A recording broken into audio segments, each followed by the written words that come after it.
제가 미국에 와서 살면서 바뀐 것이 많이 있습니다만은 그중에 특별히 하나 바뀐 것이 아침 식사가 바뀌어졌습니다. 한국에서는 그저 세 끼를 매번 밥을 먹었는데 미국에 와서는 아침은 좀 가볍게 시리얼이나 또 과일 같은 것을 간단하게 먹고 마는데, 특히 제가 사과를 매일 한쪽이나 반쪽을 먹습니다. 사과는 겉은 빨갛잖아요. 속은 어떻게 생겼죠? 속은 하얗습니다. 그런데 겉과 속이 달라요. 겉은 빨간데 속은 하얘요. 그렇다고 해서 사과를 나무라는 사람은 없습니다. 이 사과 문제 있다 하는 건 없어요. 근데 사람은 다릅니다. 사람은 겉과 속이 다르게 되면 하나님이 보기에 좋지 않습니다. 또 우리 사람들이 보기에도 겉과 속이 다른 사람 좋지가 않습니다. 사자성어에 표리부동이라는 말이 있습니다. 표리부동. 겉 표자에 속 리자, 안일 부자에 한 가지 동자를 씁니다. 즉 겉과 속이 같지 않다, 겉과 속이 다르다, 그런 말이에요. 겉과 속이 같지 않다, 달리 말하면 겉과 속이 다른 그런 모습을 표리부동이라 그렇게 말합니다. 예수님 당시에 대표적인 종교 지도자를 들라고 하면 바리새인들과 율법 교사를 들 수가 있습니다. 바리새인들은 극단적인 율법주의자라고 말할 수 있습니다. 또 분리주의자라고도 말할 수 있고요. 전통적인 유전을 철저하게 지키는 그런 자들이 바리새인들입니다. 율법 교사는 성경을 해석해서 생활에서 지킬 수 있는 세칙을 만들어 가지고 백성들에게 가르치는 그런 역할을 하는 사람들이 율법 교사들입니다. 당시 종교 지도자들이라고 말할 수 있습니다. 그런 그들이 오늘 예수님은 표리부동하다고 지적하고 있습니다. 겉과 속이 다르다고 지적을 합니다. 그래서 오늘 바리새인과 율법사들을 향하여서 6번이나 화 있을진저, 화 있을진저. 이게 굉장히 무서운 말입니다, 여러분.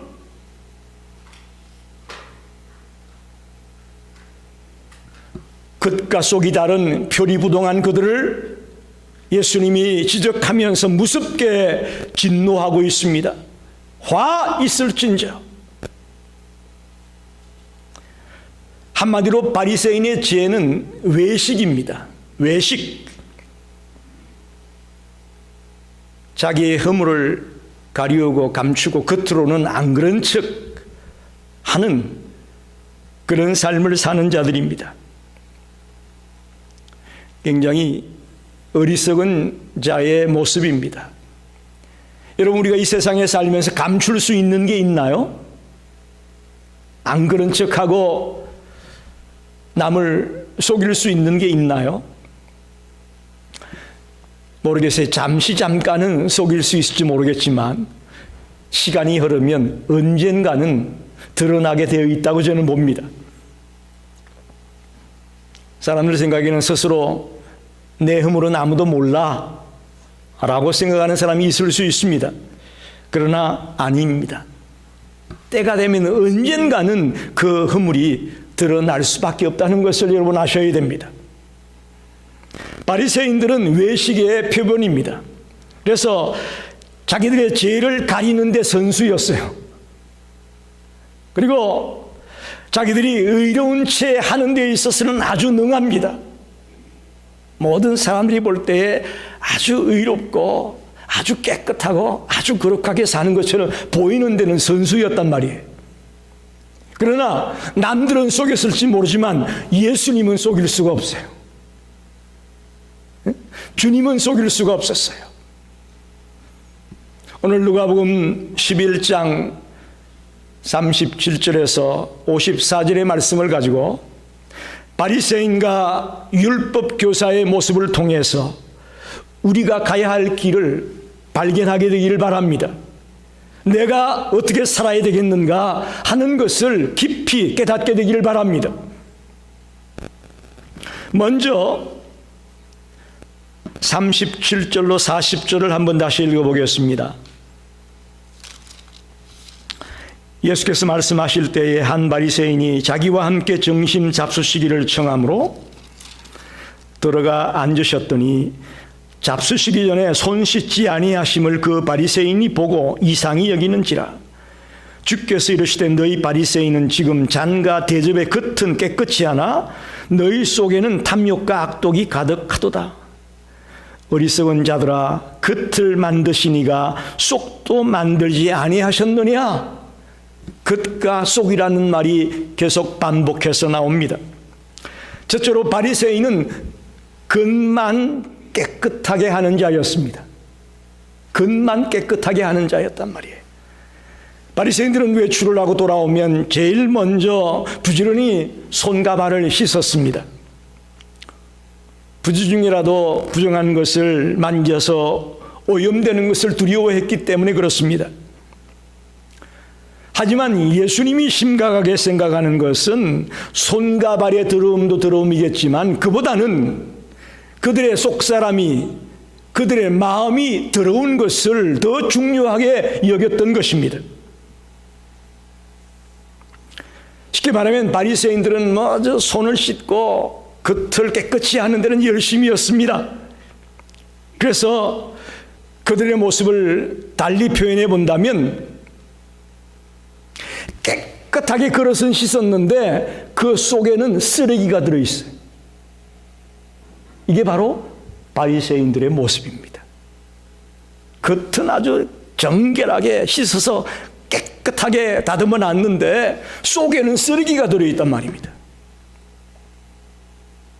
겉만 깨끗하게 하는 자들을 지금 지적하고 있습니다. 아무리 그릇이 깨끗한들 속에 내용물이 들어오면 무슨 소용이 있겠습니까?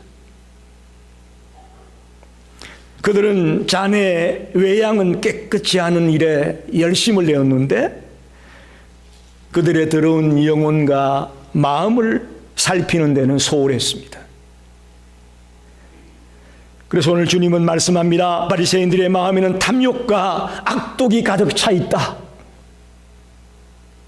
손을 아무리 씻은들 마음속에 있는 탐욕과 악독을 깨끗이 하지 않는 한 그들은 깨끗한 자가 될 수 없는 겁니다. 여러분, 이건 당연히 바리새인만의 문제가 아닙니다. 우리의 문제입니다. 우리도 주를 믿는다고 하지만 우리 마음속에 탐욕과 악독이 차 있을 수 있습니다. 겉으로는 경건한 척합니다. 그리스도인들이 물론 믿지 않는 사람보다 경건하게 산다고 저는 봅니다마는 그러나 주님이 보실 때 우리는 문제가 많은 인간임을 고백할 수밖에 없습니다. 겉으로는 경건하지만 마음속에는 탐욕과 악독이 가득 차 있는 그 모습을 주님이 지적하고 있습니다.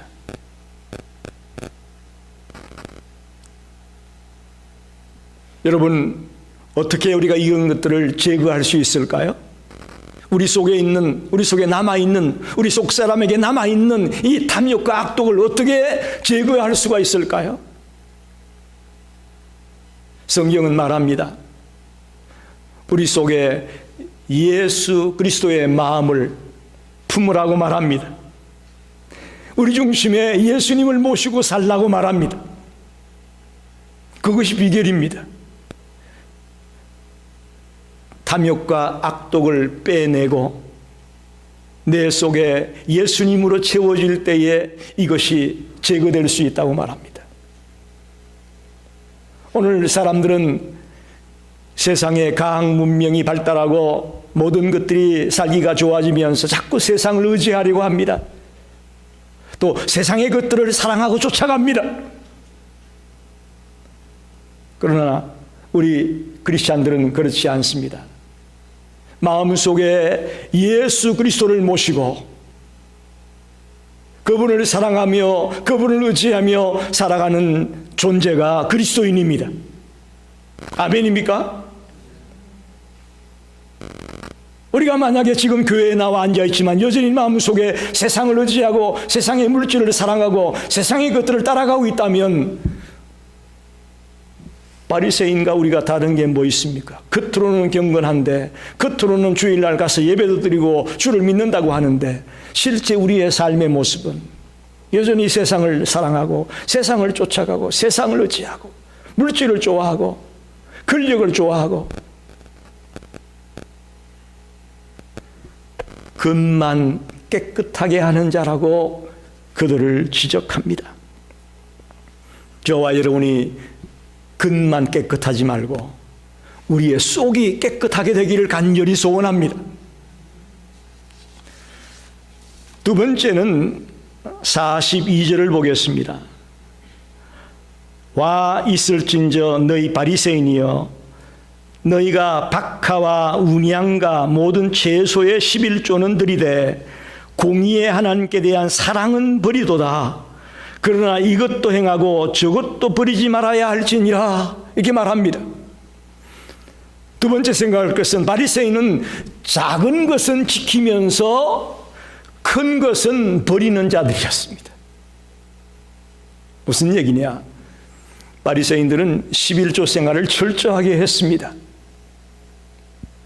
심지어는 뭐까지 11조를 드렸느냐? 박하와 운양과 채소 같은 것들의 11조까지 드렸다는 거예요. 박하는 약재로 쓰이는 식물입니다. 운양은 강한 향기를 내뿜는 약용식물입니다. 또 채소, 우리가 늘 대하는 채소들, 즉 극히 적은 것까지도 일일이 11조를 드리는 그런 자들이 바리새인이었다는 말입니다. 참 좋습니다. 하나님 앞에서 이렇게 정직하게 11을 드리려고 한다는 것 보기 좋습니다. 그러나 주님 보시기에 그들은 정작 놓쳐서는 안 될 걸 놓치고 있다는 거예요. 뭘 놓쳤느냐? 율법의 핵심이 뭡니까? 여러분, 성경에서 말하는 율법의 핵심은 첫째는 하나님을 사랑하고 둘째는 이웃을 사랑하라 이겁니다. 뭐 여러분이 율법이 복잡하다, 너무 많다, 여러분 다 포기를 하셔요. 율법이 뭐냐? 하나님 사랑하고 이웃 사랑하는 거예요. 즉 그들은 작은 채소까지도 챙겨서 11조는 드렸을지 모르겠지만 율법의 핵심이 되는 하나님을 사랑하고 이웃을 사랑하는 일을 놓치고 있다는 것을 지적하고 있습니다. 사람들을 공의롭게 대하지 못하고 하나님께 대한 사랑도 잃어버렸다고 지적하고 있습니다. 더 놀라운 것은 오늘 본문 가운데서 바리새인들의 그 이중성을 설명하는 단어 중에 하나가 평토장한 무덤이다. 평토장한 무덤이다. 그런 말이 나와요. 이게 무슨 말이냐면 우리가 아는 무덤은 보통 이 봉분이 있잖아요. 그죠? 봉분이 있는 무덤을 우리는 생각하는데 무덤이 무덤으로 나타나지 않게 하기 위해서 평지처럼 만들고 거기다가 해를 칠해놨다라는 거예요. 그게 평토장한 무덤이에요. 그래서 사람들이 바리새인들의 그 외식에 깜빡 속아 넘어갈 수밖에 없고 그들과 교제하다가는 그들에게 물들 수밖에 없다는 것을 지적하는 거예요. 이게 무덤인지 아닌지도 모르고 그냥 막 우리가 지낼 수밖에 없게 되는 상황이 평토장한 무덤이다. 바리새인과의 교제를 하다 보면 나도 모르게 물들어갈 수밖에 없다라는 거예요.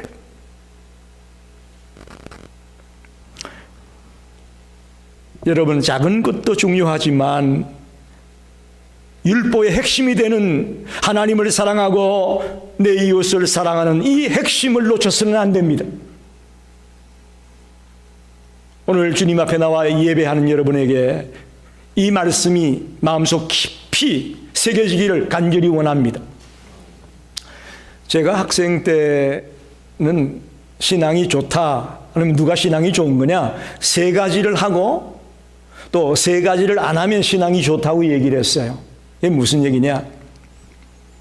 주일날 주일 성수를 잘하고 또 11조를 잘 드리고 교회 봉사를 잘하면 신앙이 좋다. 그렇게 얘기했습니다. 또 반면에 술을 안 먹고 담배를 안 피고 또 제사 드릴 때 가서 절 안 하고 그러면 신앙이 좋다. 그게 제 학생 때 대부분의 그리스도인들이 이런 생각을 가지고 신앙생활을 했던 것을 기억합니다. 물론 중요합니다만 그러나 이건 신앙의 일면일 뿐이에요. 이런 것으로 사람들을 평가하고 판단해서는 안 됩니다. 더 중요한 것은 공의와 사랑을 실천하고 있느냐 아니냐. 하나님을 사랑하고 이웃을 사랑하는 그런 율법의 핵심적인 것을 지키느냐 지키지 않느냐. 그것이 신앙이 있느냐 아니냐 구분하는 분기점이라는 것을 여러분 잊지 말기 바랍니다. 그저 외형적인 것만 가지고 야, 저 사람 신앙 좋네. 아, 저 사람 신앙이 없어. 그거 아니고 더 깊이 들어가서 율법의 핵심인 하나님 사랑, 이웃 사랑을 실천하며 살아가느냐 아니냐. 그걸 우리는 중요하게 봐야 된다는 것입니다. 우리가 생각하기엔 미국 교인들이 주일날 예배드리러 나오는 사람들이 20%도 안 됩니다. 자기가 입으로 나 크리스찬이야라고 얘기하지만 주일날 나와 예배드리는 미국의 크리스찬은 20%도 안 돼요. 18%? 100명이 예수를 믿는데 주일날 예배드리러 나오는 사람은 18%밖에 안 됩니다. 18명밖에 안 돼요. 그렇다고 우리가 미국의 그리스도인들을 우습게 보면 안 됩니다. 그들은 실제 삶 속에서 진짜 그리스도인답게 사는 거예요. 네? 진정한 크리스찬답게 살고 있다고요. 근데 우리 한국의 그리스도인들은 어떻습니까? 주일날 예배드리는 인원이 많습니다. 주일을 잘 지킵니다. 성경 공부도 열심히 합니다. 제자 훈련도 열심히 합니다. 근데 막상 삶의 현장에 돌아가면 그들은 믿지 않는 자와 별반 차이가 없다는 거예요. 그렇기 때문에 우리가 것만 가지고 신앙이 있다 없다를 평가하는 그런 잘못된 평가를 하지 마시고 정말 하나님을 사랑하냐, 이웃을 사랑하냐, 이 율법의 핵심적인 것들을 지켜나가는 그런 속사람이 건강한 그리스도인이 되시기를 바랍니다. 세 번째는 바리새인들은 대접을 받기 위해서 자기의 외모를 꾸미는 자들이었습니다. 대접을 받기 위해서 자기 외모를 꾸민다. 43절에 보게 되면 와 있을진저 너희 바리새인이여 너희가 해당의 높은 자리와 시장에서 문안받는 것을 기뻐하는도다 그랬어요. 이게 무슨 얘기냐면 마태복음 23장 5절을 보게 되면 같은 말인데 마태복음에 좀 더 자세하게 나와 있습니다. 그들의 모든 행위를 사람에게 보이고자 하나니 곧 경문띠를 넓게 하며 옷수를 길게 하고 자기의 행위를 사람들에게 보여주고자 경문띠를 넓게 했다. 경문이라는 것은 뭐냐 하면 기도문이나 성경 구절을 쓴 띠를 말합니다. 이런 띠. 그걸 넓게 했다라는 거예요. 사람들이 알아달라고. 그리고 옷술이라는 것은 옷의 장식으로 다는 여러 가닥의 실이 있는데 그걸 길게 달았다는 거예요. 그래서 자기들이 그 옷 입은 외모를 보고 사람들이 자기들을 대접해주고 자기들을 존경해주기를 원하는 그런 마음이 내심 있었습니다. 마태복음 23장 6절 7절에 보면 잔치의 윗자리와 해당의 높은 자리와 시장에서 문안받는 것과 사람에게 랍비라 칭함받는 것을 좋아했다. 경문띠를 넓게 하고 옷을 쭉 늘어뜨려가지고 다 폼을 잡고 있으면 사람들이 자기를 대접해주고 자기들을 존경해주고 이런다는 것을 좋아한다 그 말이에요.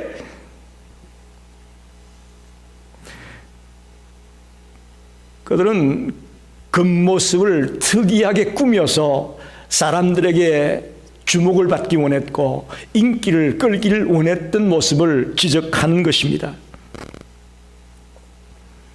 그들은 남들에게 대접받을 수 있는 그 모습은 가지고 있을지 모르겠지만 그들의 속에는 죄악으로 가득 차 있었음을 예수님은 지적하고 있습니다. 여러분, 우리도 그렇잖아요. 사람을 평가할 때 겉모습을 보고 자꾸 평가할 때가 많아요. 미국은 참 그런 게 좋은 것 같아요. 무슨 옷을 입든 외모가 어떻든 그런 거에 전혀 자유롭습니다. 자유로워요. 이번 전에 어떤 미국 분을 제가 만났는데 아주 수수하고 아주 좀 어떻게 보면 초라해 보일 정도의 그런 외모였어요. 그런데 나중에 헤어지는데 보니까 아주 비싼 고급차를 타고 가시더라고. 아주 비싼 고급차를 타고 가시는데 제가 야, 이게 미국이구나 하는 것을 제가 느꼈습니다. 여러분, 우리는 우리의 외적인 모습을 꾸미는 것보다 우리의 속사람을 꾸미는 일에 더 치중해야 됩니다. 조지 히필드라는 18세기 영국의 대각성 운동을 일으킨 아주 위대한 목사님입니다. 또 이분이 나중에 미국에 건너와서 미국의 대각성 운동을 일으킨 목사님이 조지 위필드 목사님입니다. 그분은 아주 자기의 죄에 민감했던 목사님이었어요. 그래서 이렇게 늘 말했습니다. 나의 절반점은 짐승이고 나의 절반점은 마귀다. 자기를 그렇게 평가했어요. 경건운동을 일으키고 영적 각성운동을 일으키는 데 앞장섰던 아주 훌륭한 목사님인데 자기를 평가하기를 자기의 반은 짐승이고 반은 마귀라고 자기를 평가했습니다. 그리고 심지어는 무리 앞을 지나갈 때마다 속으로 생각하기를 왜 저 사람이 나를 돌로 안 치지? 라고 생각을 했다는 거예요. 자기처럼 더럽고 추한데 이거 왜 사람들이 나를 돌로 안 치지? 라고 생각을 하며 살았다는 거예요. 저는 참 이 말을 보면서 부끄러웠습니다. 나도 여러분도 이 조지 위필드 목사님과 같이 자기를 성찰하고 또 자기를 낮추는 그런 모습으로 살아가게 되기를 바랍니다. 이것이 바로 겉사람보다 속사람의 포커스를 맞추는 자의 삶이라고 저는 믿습니다. 마지막으로 율법 교사들의 모습을 보겠는데 46절로 48절을 보겠습니다. 이르시되 하 있을진저 또 너희 율법 교사여 지기 어려운 짐을 사람에게 지우고 너희는 한 손가락도 이 짐에 대지 않는도다. 화 있을진저 너희는 선지자들의 무덤을 만드는도다. 그들을 죽인 자도 너희 조상들이로다. 이와 같이 그들은 죽이고 너희는 무덤을 만드니 너희가 너희 조상의 행한 일에 증인이 되어 옳게 여기는도다. 그렇게 말합니다.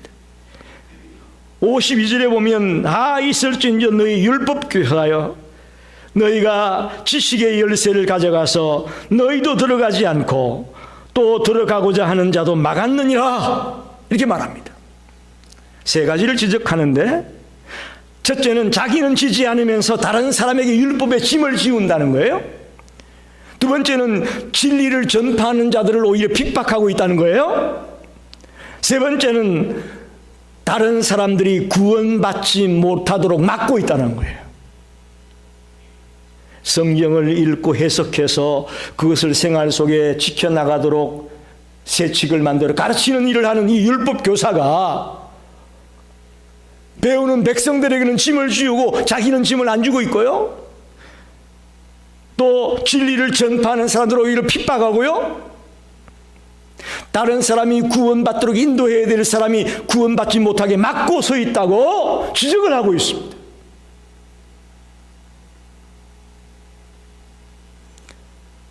오히려 자기가 짐을 져야 될 텐데 자기는 짐을 안 지고 다른 사람에게 짐을 지우고 있다고 지적하는 말씀입니다. 여러분, 이게 율법 교사만의 문제가 아니에요. 바리새인도 그랬고 오늘 수많은 그리스도인들이 그럴 수 있습니다. 그럴 수 있습니다. 여러분, 예수 믿으려고 하는 사람이요, 나 때문에 안 믿을 수 있어요. 그걸 알아야 돼요. 우리가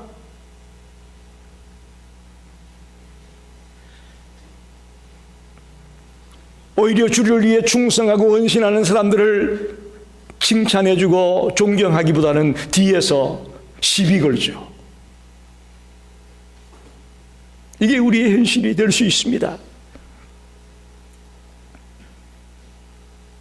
율법 교사란 말씀대로 이렇게 살아야 된다고 가르치는 자 아니겠습니까? 그런데 그렇게 가르쳐 놓고는 자기는 그렇게 안 산다는 거예요. 그게 자기는 짐을 안 지고 다른 사람에게 짐을 지운다는 그런 표현이에요. 교회 중직자들이 이런 실수를 할 수 있습니다.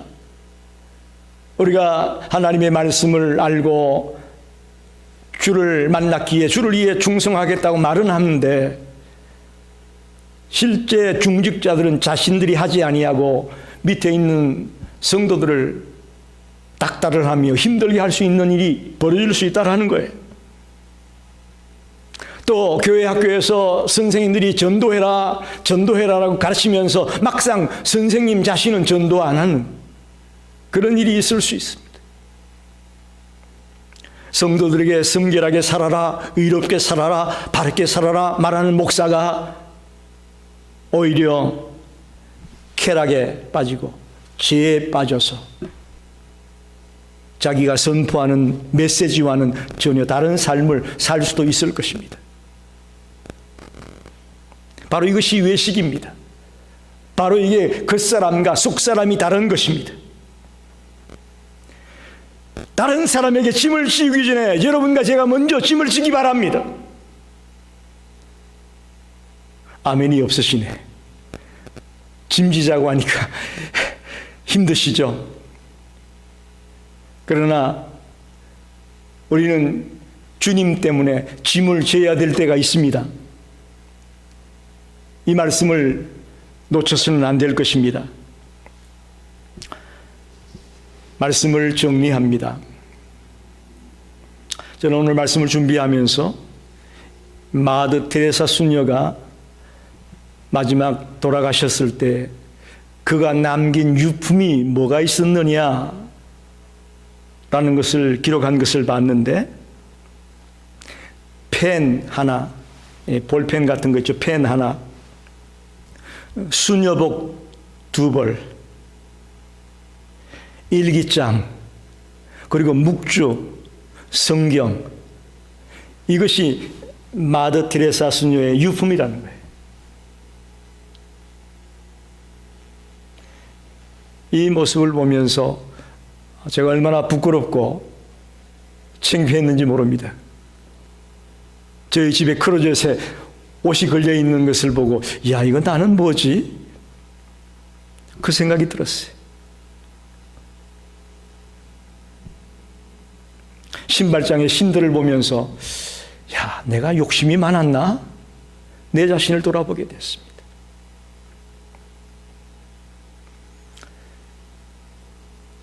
말하는 것과 행동하는 것이 다르다면 우리는 마땅히 책망받아야 합니다. 겉과 속이 다르다면 우리는 역겨운 존재가 되고 마는 것입니다. 그래서 성경에 있는 이 바리새인과 율법 교사들을 표리부동한 자다, 겉과 속이 다른 자라고 지적하는 것입니다. 오늘 우리들도 동일하게 외식과 위선으로 얼룩져 있음을 우리 인정해야 됩니다. 제가 늘 말씀드리잖아요. 여러분이 만약에 한 달만 우리 집에 와서 살아보면 아이고 그 조목사 아이고 아마 고개를 절레절레 흔들 거예요. 여러분이 제가 살아가는 걸 모르니까 이렇게 설교 들으시죠. 막상 우리 집에 와서 한 달만 살아보면 아이고 외식과 위선이 우리에게 가득 차 있음을 고백합니다. 우리의 말은 너무 번지르르한데 우리의 행동은 너무나도 빈약합니다. 이제부터는 겉모습에 신경 쓰는 것 이상으로 속 사람의 신경을 쓰는 자가 되길 바랍니다. 속을 우리 신경 쓰자고요. 속을. 그래서 하나님은 우리의 외모를 보지 않고 중심을 보신다고 말씀하지 않았습니까? 하나님 우리의 중심을 보고 있습니다. 그래서 옆에 있는 사람들에게 그 사람으로 위장할지 모르겠지만 하나님 앞에서는 우리가 위장할 수가 없어요. 우리의 속사람이 드러나게 되어 있습니다. 또 사람들도 언젠가는 우리 속사람을 알게 되어 있습니다. 아무쪼록 표리부동한 자가 되지 말고 겉과 속이 똑같은 그런 삶을 살아가는 성도가 되기를 간절히 축원합니다. 기도하겠습니다.